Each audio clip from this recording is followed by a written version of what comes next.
YouTube, what's going on? It's your boy Keezy, it ain't easy being Keezy, and in today's video we're going to talk about some underappreciated streetwear brands in 2020 and also some older ones too, because I kind of came up with this list off the top of my head.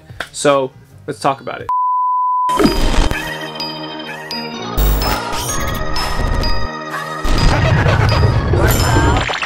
Okay, so let's go ahead and pull this up here. I have it on my phone because I'm not going to remember it off the top of my head.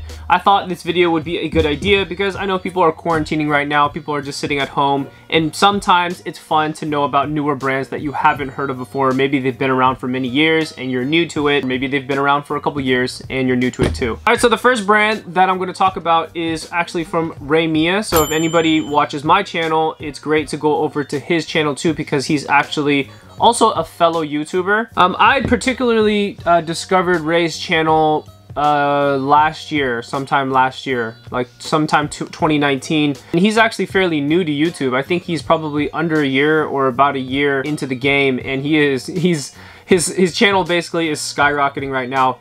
But that's kind of like besides the fact because he ended up starting his YouTube channel after he started his clothing brand name. I believe that he has like two kind of separate brands, and one of them is called Ore.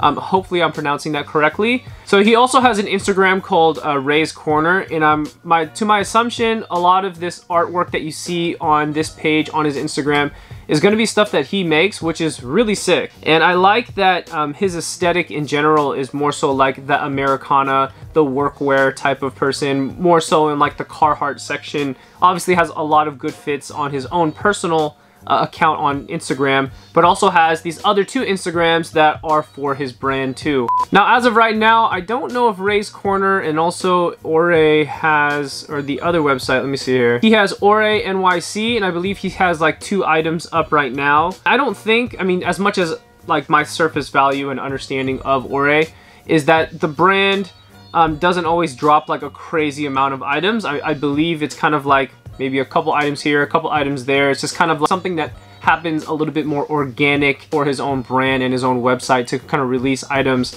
which is cool. So it's not overwhelming. It's stuff that you see at the moment. It's present. It's there. If you like it, then you grab it. If you don't like it, you could move on. And right now on his website, he actually has 2 pieces that are pretty cool. He's got this Essentials biker jacket. The other one is kind of like this hoodie. And I think it's good that we bring up this piece first because I don't know anybody else that is promoting jazz, anything jazz influence into streetwear, and maybe I don't look far enough into a lot of other brands, and maybe I'm totally neglecting someone off the top of my head right now. But to me, I don't think that I know anybody else or any other brand that's pushing that element of it, and I like that. I like that I can see Ore and also know that it's something organic and it's something that is true to Ray, which is a perfect combination when creating a brand name. Like when you have a brand, you don't want to come off like super inauthentic and you're only making pieces to what you think other people will like, because like that's weak. And also it loses meaning.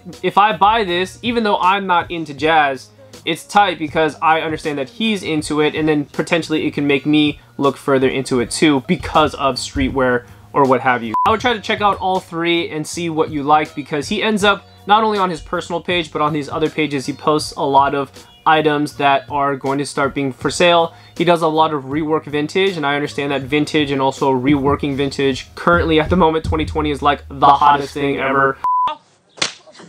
Larry, what the hell are you doing? Larry! Larry, you can't just... Oh, Larry! Oh, are you alright? How did... Larry!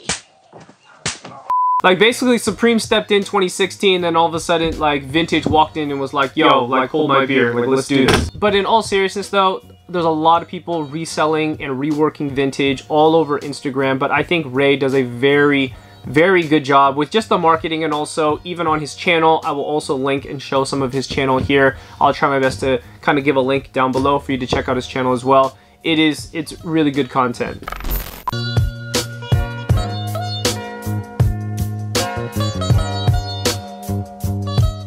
Okay, so for the next brand name we got Sugarcane. I think it's like Sugar and Cane or Sugar Cane. Now, I haven't really bought Sugarcane in the past. I've always known about Sugarcane. For those who are new to it, it's more known for the raw Japanese denim. and they've been around since like 1975 or like 1970s. What they were famous for is that their process of creating the denim that they create, they use some kind of like milling process that actually includes sugarcane, and it actually is better for the environment. Also a very durable product. That's kind of what got their name out there since the 70s all the way up until now. I mean, it's kind of like cliche to name this brand because it's almost all Japanese denim brands per the moment right now are very underappreciated. Because as we know it, people are more obsessed with buying Amiri and Off-White and Supreme and all of these other brand names, or like Balenciaga and stuff like that. I'm so guilty of that too. I do buy a lot of Balenciaga.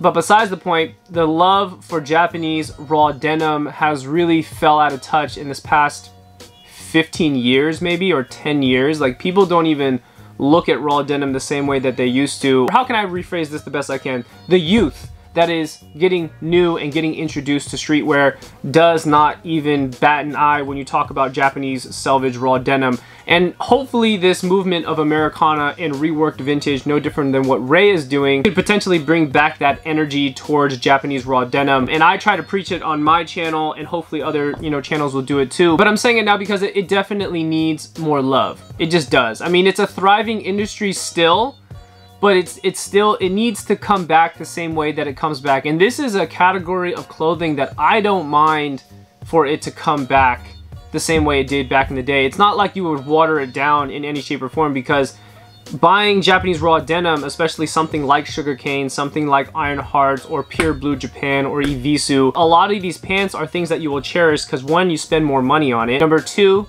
for this case, sugarcane is actually better for the environment in the way in which they produce their denim. So you're saving the earth, and also ironically you are saving your money. Yes, you might have spent a little bit more money on these pants, but instead of buying like 17 different pairs of fast fashion pants, you can buy some sugarcane, or you can buy some other Japanese raw denim brand and wear that pair of pants until those pair of pants fall apart. When in fact, people don't just trash their raw denim when they're done with it. People will wear it for like, I don't know, 10, 15, 20 years and get those really nice, you know, creases in them, get that really nice fading down. And then sometimes they sell it back, right, to places like Wasteland, places like Crossroads, and then someone else picks it up. And from there, it becomes vintage. So it becomes this recycled thing that never kind of leaves and damages the earth. So it's like this all-around good recycled product that is also fashionable too, and something that can potentially become pure and become you. But that's exactly what Japanese raw denim is to me, and then also to many other people out there. So yeah, anyways, you get the point. Check them out. I would try my best to run some footage or clips and photos of what they do here. So let's go ahead and move on. Do this for the money, they ask for my reason. I got the diamond, I hide all the demons. Some out the engine when I start the beam, and some out them chains when I see it. Alright, so this next brand that we got up is called Enter Nostalgia, but actually I think it's just called Nostalgia. And I believe they are a local Bay Area brand name if you check out their Instagram. And I got introduced to this brand the last time I went to Undies, and I think it was the owner or the co-owner had ran up to me and was like, hey, like, I've seen your channel, this and that. And they wanted to show me their brand, and I kind of saw it right then and there, but there was so much going on at the time I didn't have a chance to really, you know, sit down and look at it. In addition to looking through their Instagram, I also saw a music video with MB Nell, and he was wearing a hoodie with like a whole bunch of rhinestones, and I just recalled and I was like, wait, rhinestones. And the dude that showed me the Instagram, owner or co-owner, was like, hey, do you like stuff with rhinestones on it? And like, that clicked for me, and then I looked at his hoodie and it said the brand, it said Nostalgia straight across it. And this really cool hoodie, it's like a black with like rhinestone Nostalgia across it. And I was like, oh, that's pretty tight. Like, he's wearing the brand. Like, you know, like, MB Nell is he's an up-and-coming artist out of here in the Bay Area. Some of his videos have definitely hit up to 1 million views, maybe even past 1 million views. He's even done collaborations with people like China Mac. Also done collaborations with like Stupid Young from Long Beach and stuff. I believe he's like a Crip rapper from Modesto. I'm a big fan of his music, and then I met the dude from the brand, so I kind of made that connection there. And I was like, so when that happened, I was like, all right. So this marketing right now is hitting me hard. Like, I got sold at the event, and then I saw the music video.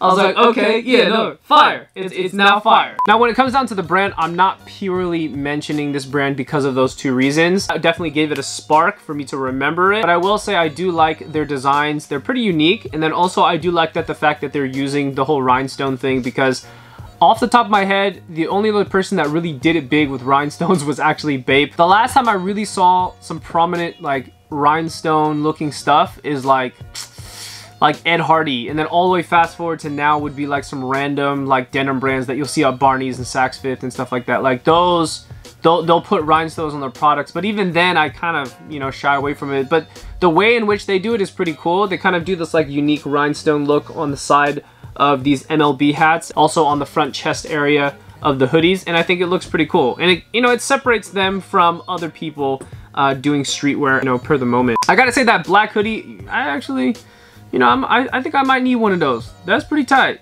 That's pretty tight. I wonder how it holds up in the wash. But anyways, enough about this brand. I think they definitely need more love. I think they got their own little corner going right now. I'm very interested to see what's gonna happen with this brand, you know, 3-4 years from now.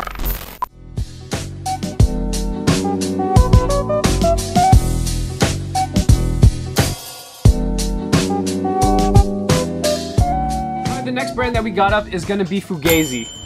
And I know I titled this video Underappreciated. The only thing about Fugazi, okay, how about this? Let me explain to you what Fugazi is first. So Fugazi comes from Trevor. Trevor was like a background friend to Trevor Wallace's, the big YouTuber. I'll try to link them as well. And also Fernando, another big YouTuber in the past like 3 to 4 years. And Trevor ended up making 2 brands to my knowledge. He made North Korea Skate Team, and then he also made Fugazi. If you are not for Fugazi and North Korea Skate Team, which I understand there's a lot of people that don't like it, then skip this part. But if you don't know about it, my explanation of Fugazi and North Korea Skate Team is it's pretty much a meme brand.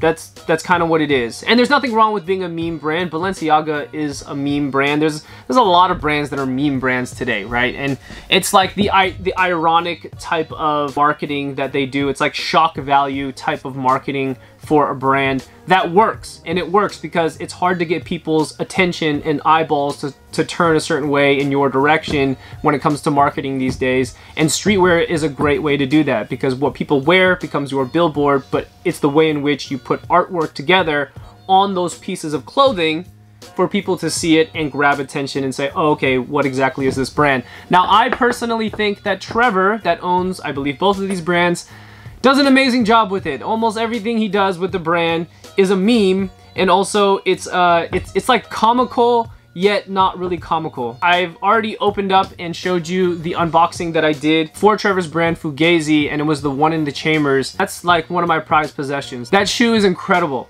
Like the way he put it together, the quality of it is definitely impeccable, incredible. The same words that Trump uses every 3 seconds. Incredible, baby. It's some good stuff. What? But I'm not only shouting him out because of the shoe and because I own the shoe, but I am more so talking about it because, again, it's another brand that's very unique and definitely took its niche corner of using memes to make its way to what it is today. I mean, hate or love the brand, yes, you can call it a copy brand and a replica. Anyways, either you love it or you hate it. If you don't like it, then shut up about it. If you like it, then hey, you know what I'm saying? Maybe it could be for you too. And also, in addition, my last words about it, he also does like cut and sew pieces as well. I mean, I think they're cut and sew. It's more than just the sneakers. The sneakers is the crazy hype part about it right now, but he also makes tops, he makes pants, some really cool stuff on the North Korea Skate Team website, and I don't even think some of it is sold out. The shoes will sell out for sure. We know that for sure. The shoe's gonna sell out. But anyways, don't have to say too much more. Whether or not it's an underappreciated brand, I think that it's getting a lot of love and hate. It's getting a lot of backlash and it's getting a lot of love because of being a meme brand. But it's a good idea to kind of put it into this list. Let's move on.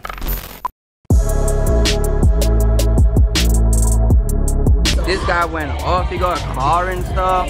This guy's mad. Oh, this pants are mad. Crazy. Oh, bro, we got the matching jackets to go with it as well. Where? No, here. Okay, next brand we got up is gonna be Moreno Wood. And again, this is another one where it's like, is Moreno Wood underappreciated? But we'll talk about that in a second. Actually, a lot of people I know already follow him. And I think it's because of the shock value of how good his nostalgia t-shirts are. In fact, I have one of his t-shirts. Hold on. Got it right here. Moreno Wood, known for homage tees, and he'll pick like artists. This case is Pharrell. He does a really good job at it, man. He's really good at doing rap t-shirts. It's like remade as if it was like a vintage, but it's not. And the way I look at like Moreno Wood, if I were to just kind of like break down his brand really quick, is he understood the need for rap tees, and he was like, well, forget it. I know how to use Photoshop really well, and I'm just going to remake new vintage tees, which is nothing new because a lot of people have been doing that. A lot of people make remade vintage. It's like new vintage. Sounds really weird, but it's a real thing.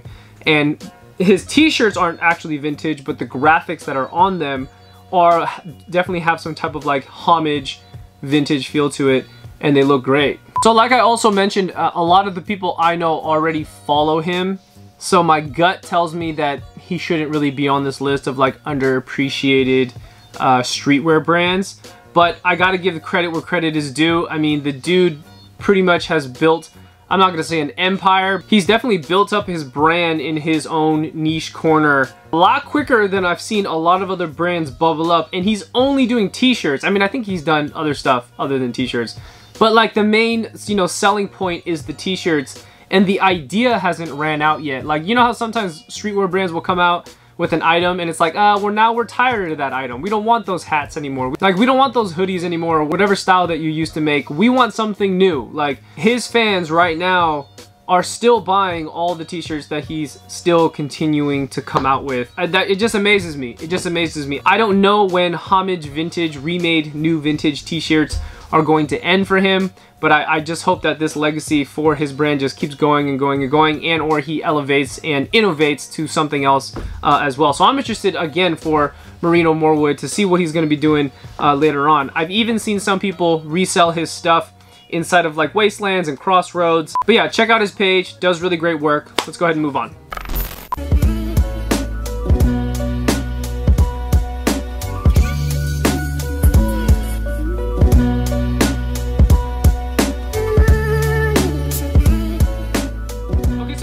Brand that we're going to talk about, we are going to talk about Vuja.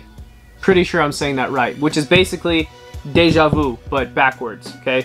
Kind of a little tricky, interesting name there. I'm going to, of course, explain this from my perspective and only the limited information that I know about the brand and also him as a YouTuber, because I don't know everything, but let me explain it from the beginning as best as I can. So Vuja is owned by Ken, or Kenji, but I think people just call him Ken. And he does have his own channel on YouTube. I believe I've seen his old videos on YouTube from back in the day, but I don't think they're up there anymore. Maybe he either locked the videos or he deleted them and is kind of like starting fresh. And to my understanding, he bubbled on YouTube first, I think.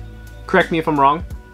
And then he ended up starting his brand, which is a very typical route for a lot of YouTubers. That's even something that I'm trying to do in the future. But a lot of YouTubers go through that, right? They'll start on YouTube, talk about things that they like, sneakers, clothing, fashion. And then eventually they learn a lot more about the trade, and then they hop into it and create their own brand. There's a lot of people that do this. And why I'm bringing up Vuja and or Ken is because I think they do a really good job for people that came from YouTube. And I even hate to say that. I hate to say those words where it's like, oh, he's doing a good job because he came from YouTube. I think that perception, much what I talked about on a live video with the Fashion Archive a couple nights ago, is that like, what exactly is everyone's perceptions of YouTubers that start their own brand? Like, what is it? I think previously it was kind of like how people viewed people that used to rap on YouTube. Like, people didn't take him serious. But in today's times, it's a lot different because of the quality of the video, and also does the song sound good. But music aside, if we just talk about the clothing aspect, the fashion aspect of it, you know, when people jump into YouTube, create a fashion brand, is that perception changed now? And people like Ken and brands like Vuja definitely changed my own perspective of people that start brands from YouTube. And I mean, I don't want to call out any names, because there's other brands that I can bring up on this channel that are YouTube brands that have millions of subscribers, and whether they're into sneaker tubers, fashion YouTubers, and then I see their products and I'm like that's not really hitting that hard right now for me. But this one, it took me a while to understand, but the more I look into Vuja or Ken's brand, it's sick. It's really sick. And the narrative of it is also really nice. You actually get to see his process in designing some of the stuff and all the mishaps that he goes through in creating the brand currently in Japan, and I believe it's all made in Japan too. So anyways, they did a good job with the construction of this, and even when you see some of the photos that they take wearing this stuff on a day-to-day basis and in their videos too. It's a great brand. You should definitely, like, if you're new to it, I mean, there's a lot of content that you can roll through if you got time to kill on your quarantine time. They got a lot of videos online that you can check out and really get to know them and get to know the brand and what have you. Okay, last words on this video is it was actually pretty difficult to come up with this list. And I was like, well, why don't you just come up with like 5 or 6? 5 or 6, can't be that hard, can't be that hard. And then I was making my list and I was like, man, this is actually getting kind of hard. And I realized why it was getting difficult. It's because right now I see more vintage resellers than I see people creating brand names. But besides the fact, thank you so much for tuning in. Make sure you guys and girls keep it locked right here for all your latest information from clothing, music to culture. It is your boy. See you next time. Peace. You want to do, and it's just gonna take a minute, but it's gonna work out. Like if you try to cut corners and you put costumes on and do shit, yeah, you gonna get straight, but at what cost? You know what I'm saying?